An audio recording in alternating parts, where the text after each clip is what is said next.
কি নাম আপনার? এটিএম হেলাল। ওই এইদিকে বলেন। এটিএম হেলাল। বাড়ি কই? সুনামগঞ্জ। বাড়ি সুনামগঞ্জ। সুনামগঞ্জ কোথায়? শান্তিগঞ্জ। এই সুনামগঞ্জের মানুষ আছে এখানে? এই লোক আপনাদের মানুষ?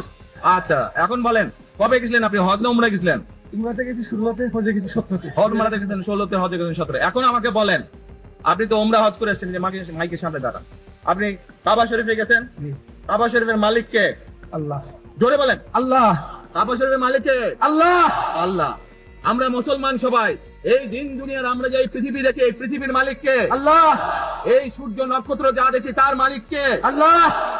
বেহেশতের মালিক কে? আল্লাহ। দোজখের মালিক কে? আল্লাহ। আচ্ছা দাঁড়ান, এবার আপনি বসেন। আপনারা সকলেই সাক্ষী দিলেন দোজখের মালিক আল্লাহ, বেহেশতের মালিক আল্লাহ, এই পৃথিবীর মালিক আল্লাহ, কাবার মালিক আল্লাহ। আরে ভাই, যেটার মালিক আল্লাহ সেটা কি অন্য কেউ দেওয়ার ক্ষমতা রাখে?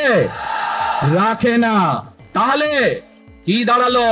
নির্বাচনের আগেই একটি দল এই দিব ওই দিব বলছে, টিকিট দিব বলছে না?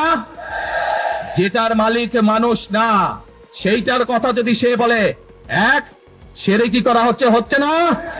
যার মালিক আল্লাহ, যার অধিকার শুধু আল্লাহর একমাত্র, সবকিছুর অধিকার উপরে আল্লাহর অধিকার।